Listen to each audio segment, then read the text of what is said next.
ખોટા નબળા વિચાર કરવા છે. સારા વિચાર કરો ને, ભગવાન પૂરા જ કરવાના છે. પરમાત્માએ કહ્યું છે કે તારી બધી ઈચ્છાઓને સંપન્ન કરીશ, આ અવતારમાં નહીં તો બીજા અવતારમાં, આ જન્મમાં નહીં તો બીજા જન્મમાં. પરમાત્મા બધાની ઈચ્છાને સંપન્ન તો કરે જ છે, પણ આપણી જેવી કર્મની ગતિ હોય એવા પ્રમાણે આપણી ઈચ્છા સંપન્ન થાય. મેં ઘણી વાર કહ્યું છે કે આ જન્મમાં આપણને થાય કે આપણે નોકરી કરતા હોય ને બહુ સારી એક કાર લેવાની ઈચ્છા થાય, કે એને પછી આગળની સીટમાં બેઠા હોય ને ડ્રાઈવર ગાડી હાંકતો હોય, આવી આપણી એક જાહો જહાલી આવે, આવી ઈચ્છા થાય એટલે શું થાય?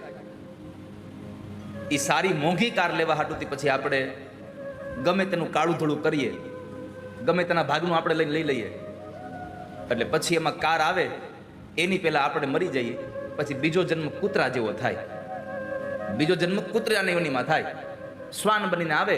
અને શ્વાન બનીને આવે ત્યારે તમે જુઓ, એ પાછું ગલુડિયું એવું સારું હોય કે ધનવાન લોકોના ઘરમાં હોય ને ધનવાન લોકો જ્યારે ફરવા નીકળે ત્યારે પાછું એને આગલી સીટમાં બેહારે. આમ નહીં તો આમે ભગવાન એની ઈચ્છા તો સંપન્ન કરે છે. પરમાત્માએ કહ્યું છે કે આ સંસારમાં માણસના પુનર્જન્મનું કારણ છે માણસની અપેક્ષાઓ. આ જન્મમાં આપણી અપેક્ષાઓ ન સંતોષાય એટલે બીજો જન્મ થાય, એમાં સંશય જ નથી. આપણા પુનર્જન્મનું આપણે કારણ મૂળ છીએ. આપણું મન જે ઈચ્છાઓ રાખે છે એ ઈચ્છાઓને સંપન્ન ન થાય એટલે પરમાત્મા એ ઈચ્છાઓને સંપન્ન કરવા માટે બીજો જન્મ આપી દે છે.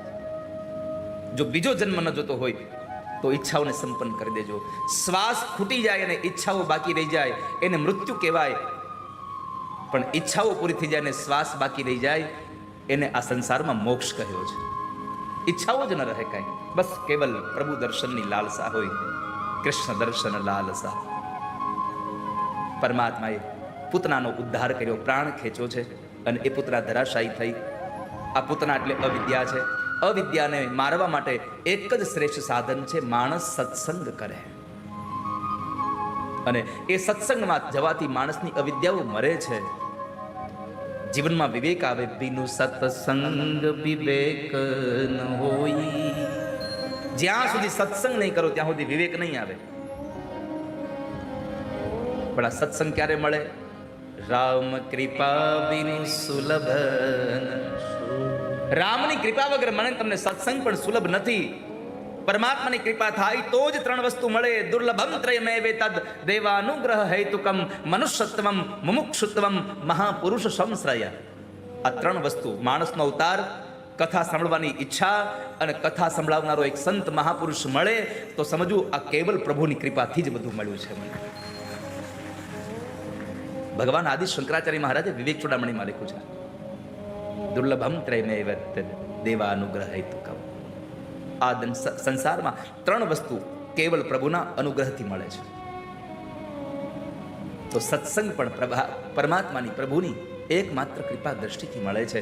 અને સત્સંગની વાત આવે તો મારે તમને એટલું જ કહેવું છે કે સત્સંગમાં જવા માટે ક્યારેય કોઈ ઉંમરની જરૂર નથી હોતી. સત્સંગમાં જવા માટે કોઈ સમયની જરૂર નથી હોતી. સત્સંગમાં જવા માટે કોઈ ચોઘડિયાની જરૂર નથી. સત્સંગમાં જવા માટે કોઈ જ્ઞાતિ, કોઈ જાતિની જરૂર નથી. સત્સંગમાં બધા જઈ શકે છે. અમે બહુ ભણ્યા છીએ એટલે સત્સંગમાં ન જવાનું હોય એવું ન હોય. એ તમે ભણ્યા હોય ને તો ગણવા હાટું સત્સંગમાં જ જવું પડે તમારે. ભણેલા હો પણ ગણવું હોય તો સત્સંગમાં જ જવું પડે. બાકી બહુ ભણ્યા હોય તો શાકભાજી લેવા તો ખબર ન પડે કે ટમેટા છેલ્લે લેવાય. એ ટમેટા પહેલા લે અને પછી એની ઉપર શાકભાજી બધું નાખે તો ટમેટા ઘરે લીધા હોય ટમેટા, પણ ઘરે આવે ત્યાં સૂપ આવે એનું. એને ખાલી ભણ્યા જ કહેવાય, એને ગણ્યા ન કહેવાય. આ સંસારમાં જેટલું ભણતર જરૂરી છે એટલું ગણતર એ જરૂરી છે. એટલે તો કીધું કે સંસારમાં માણસ ભણેલો ગણેલો હોવો જોઈએ, પણ જેને ખાલી ચોપડા ફેરવા છે એને જોજો ખબર નહીં પડે કોની ઘરે કેમ બોલવું, કોની પાસે કેમ બેસવું, કોની પાસે કેમ આપણે એને પ્રણામ કરવા જોઈએ, એને નહીં ખબર પડે. આ સત્સંગ એ શીખડાવે છે કે આપણે કોની સાથે કેવું વર્તન કરવું જોઈએ, આપણી મર્યાદાઓમાં કેવું રહેવું જોઈએ, એ સત્સંગ શીખડાવે છે.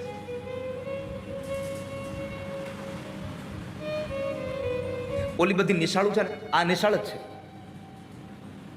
ઓલી જીવિકાની નિશાળ છે, આ જીવનની નિશાળ છે. ફરક એટલો છે, ઓલી નિશાળમાં પૈસા કેમ કમાવા જોઈએ, ક્યાંથી કઈ પૈસા લઈ આવવા જોઈએ એ શીખડાવે છે. અને આ નિશાળ એવી છે કે તમારા કમાયેલા પૈસા તમારે કેવી રીતે વાપરવા જોઈએ, ક્યાં ક્યાં વાપરવા જોઈએ, આ એની નિશાળ છે. આ જીવનની પાઠશાળા છે. પરમાત્માએ અવિદ્યાનો નાશ કરવાની વાત કરી. રામાવતારમાં પણ પહેલી વહેલી ભગવાને તાડકાને મારી કે જેનાથી આ રાક્ષસો કામ, ક્રોધ, લોભ, મદ, મોહ, મત્સર ઊભા થાય છે, એની જનેતા જે છે એને જ મારી નાખો. કામ, ક્રોધ, લોભ, મદ, મોહ, મત્સર, ઈર્ષા આ બધું ક્યાંથી આવે છે? અવિદ્યામાંથી. એટલે અવિદ્યાને પહેલા મારો. એક હિ બાણ પ્રાણ હરિ લીન્હા, એક બાણ મારી અને પ્રાણ કાઢી નાખો. પછી એમ થયું, ભગવાનને થયું કે ઓહો, આ તો ગરીબ છે, દીન છે, એટલે ભગવાને પાછું પોતાનું પદ આપી દીધું. દીન જાનીતે, નિજ પદ દીન્હા. ગરીબ જાણી અને પોતાનું પદ આપી દીધું ભગવાને. અહીંયા પણ પરમાત્માએ પૂતનાનો ઉદ્ધાર કર્યો, પૂતનાને મારી અને અંતે પરમાત્માએ એને પણ પોતાનું ધામ આપ્યું. એ કથા સુખદેવજી મહારાજ રાજા પરીક્ષિતને બતાવી. પછી ભગવાન પડખું ફરતા શીખા.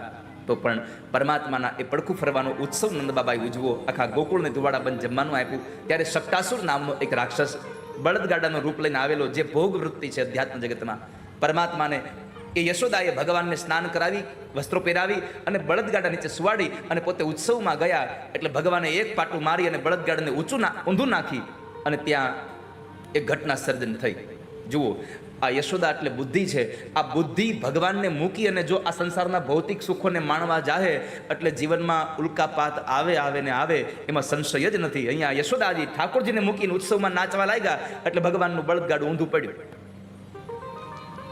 પરમાત્માએ શક્તાસુર નામના એ રાક્ષસનો ભગવાને ઉદ્ધાર કર્યો. ત્યાર પછી પરમાત્માએ એક તૃણાવર્ત નામનો રાક્ષસ જે વંટોળિયાનું રૂપ લઈને આવ્યો, એને ભગવાને પણ માર્યો છે. આ તૃણાવર્ત પરમાત્માને જ્યારે લઈ અને આકાશમાં ગયો અને મથુરા તરફ ગતિ કરી તો પરમાત્માએ ના પાડી કે ભાઈ મથુરામાં નહીં જવાય, ગોકુળની બહાર નહીં નીકળાય. કેમ? ભગવાને આ કથા સાથે સંસારના લોકોને ઉપદેશ કર્યો છે કે માણસે પોતાના જીવનમાં 5 નિયમોનું પાલન કરવું જોઈએ. એક, ભગવાન પોતે 5 નિયમો રાખે છે. જેના જીવનમાં નિયમ નથી એનું જીવન પણ બ્રેક વગરની ગાડી જેવું સમજવું. પરમાત્માએ 5 નિયમો રાખ્યા હતા. પહેલો નિયમ હતો કે હું 11 વર્ષનો ન થાવ ત્યાં સુધી ગોકુળની બહાર નહીં જાઉં. બીજો નિયમ હતો મારા સીવડાવેલા કપડાં નહીં પહેરું. ત્રીજો નિયમ માથાના વાળ નહીં ઉતારું. ચોથો નિયમ બ્રજમાં રહું ત્યાં સુધી હાથમાં હથિયાર ધારણ નહીં કરું પણ અસુરોને મારીશ. અને 5મો નિયમ કે ગોકુળ ને વૃંદાવનમાં રહું ત્યાં સુધી મારા પગમાં ચાખડીઓ નહીં પહેરું. જ્યાં મારી ગાયો ઉઘાડા પગે ચાલે ત્યાં હું પગરખા નહીં પહેરું. ભગવાન વૃંદાવનમાં રહ્યા ત્યાં સુધી ક્યારેય પગરખા ન પહેર્યા ભગવાને. તો આ 5 નિયમો પરમાત્માએ લીધા. એટલે ભગવાન પણ એમ કહે છે કે જીવનમાં માણસ નિયમોને આધીન જીવન જીવવો જોઈએ. 5 નિયમ ન રાખો તો કાંઈ નહીં, પણ જીવનમાં એકાદો નિયમ તો રાખજો જેથી કરીને તમને કંઈક ફાયદો થશે, તમને સારો લાગે એવો નિયમ રાખો. એકવાર એક પત્ની બરાબર ભજનમાં સત્સંગમાંથી જઈને આવ્યા અને સત્સંગનો એટલો રંગ લાગી ગયો એટલે એના પતિને કીધું તમે હાલો ને સત્સંગમાં, તું જા, મારે નથી આવું. અહીંયા ઘણાને એવું છે.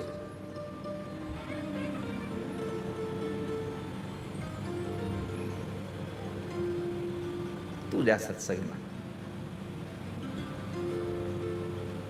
પત્ની બીજી વાર કીધું હાલો ને તમે જા.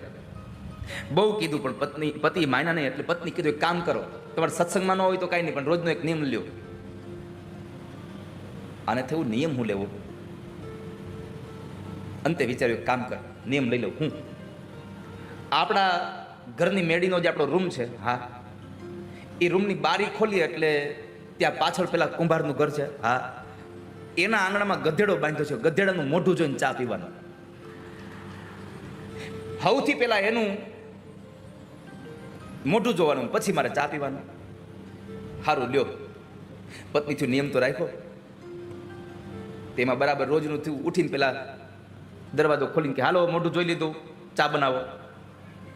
રોજનું થયું. એમાં એક વખત ઉઠવામાં મોડું થયું અને કુંભાર ભગત માટી લેવા હાટું ગધેડો લઈને સવારમાં વહેલા વ્યા ગયા.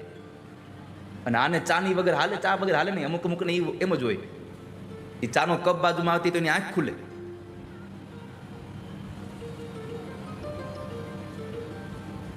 પ્રભાતે કપ દર્શનમ, કપ જોવે તે ચા એની આંખ ખુલે. તો આને બરાબર દરવાજો ખોલ્યો, ગધેડો મળ્યો નહીં. આને ચાની તલપ લાગી. એકદમ દોડતો દોડતો ગયો કુંભારના ઘરમાં, ખડકી ખોલીને ચારે બાજુ ગોતે. કુંભારના પત્ની કીધું ભાઈ શું ગોતો છો? તમે ગધેડો બાંધતા તઈ કઈ ગયો? એ કે એ તો તમારા ભાઈ લઈને ગયા માટી લેવા. કઈ બાજુ? ઉગમણી બાજુ ગયા છે. ઘરે ન આવ્યો, ગયો કુંભારની વાહે ગધેડો જોવા. ન્યા બરાબર કુંભાર માટી ખોદતા હતા તો જરા ઊંડો ખાડો કર્યો. એમાં એક માટલું નીકળ્યું, સોનાના સિક્કા ભરેલું. કુંભારને થયું હવે કોઈ માટલા નહીં બનાવવા પડે.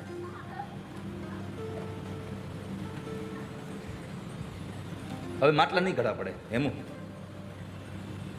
તું બેન્જો વગાડ એટલે માટલા નહીં વગાડવા પડે, તારે ઘડવા પડે. તો એને પણ મેં હંમેશા કહ્યું છે કે કુંભાર જ્યારે માટલું ઘડતો હોય ત્યારે મને કુંભાર વધારે ગમે છે.